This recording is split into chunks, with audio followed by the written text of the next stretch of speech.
បានឃើញថាមាននារីម្នាក់គឺគាត់ឃ្លានបុកល្ហុងហើយគាត់ក៏បានធ្វើការជិះទៅទិញបុកល្ហុងញ៉ាំចឹងទៅហើយគាត់ក៏បានឃើញតូបមួយដាក់ឈ្មោះថាមីមីលក់អាហារគាត់ក៏បានចូលទៅទិញទៅនាងក៏បានប្រាប់គេចឹងទៅខ្ញុំសុំយកបុកល្ហុងមួយចានតែ50គ្រាប់ហើយ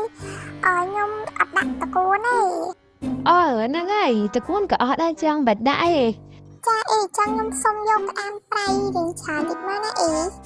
ចឹងអូនឯងទៅអង្គុយចាំនៅកៅអីខាងក្រោយសិនណាអូនចាហើយនេះក៏បានធ្វើការដើរទៅអង្គុយនៅកៅអីខាងក្រោយដើម្បី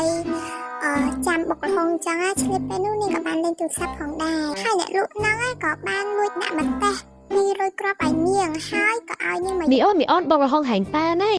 ចាចាំខ្ញុំទៅយកនាងក៏បានដើរទៅយកបុកល្ហុងពីកញ្ចាស់ហ្នឹងទៅ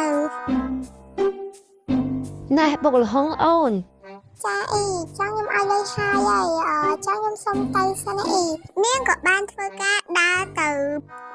យកកង់ដើម្បីជិះទៅផ្ទះទៅហើយនាងគឺពិតជាឃ្លានបុកល្ហុងខ្លាំងមែនតើ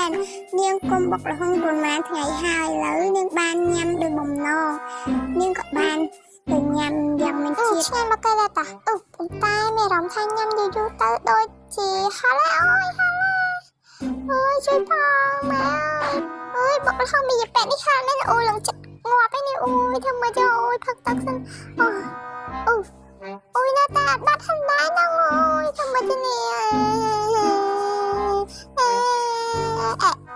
ពេលនោះនាងក៏បានស្បាត់បង់ជីវិតទៅដោយសារនាងហល់ពេកថ្ងៃហ្នឹងរត់ទៅដេតសង្សាញ់មើលកូនឯចង់ណា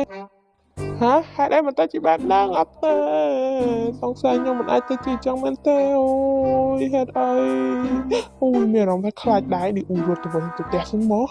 អើយខ្លាចហ៎យើងនឹងទៅសងសឹកមីប៉លក់បុកល្ហុងហ្នឹងថ្ងៃនេះហាប់ពេញមួយថ្ងៃហើយនេះបានដឹកតូបមកផ្ទះចង់មានអារម្មណ៍សះស្អាយណាហើយមើលទទួលតិចសិនមីកញ្ចាក់ឯងគង់យកខឹកតែបានសក់ថ្ងៃនេះយើងបើកសក់នេះឯងអាណាគេបើកសក់អញទៀតហើយហាខ្មោច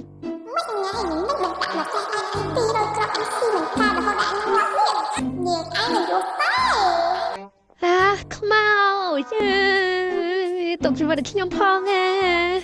កុំសំខាន់ថាមិនសោះមកនេះឯង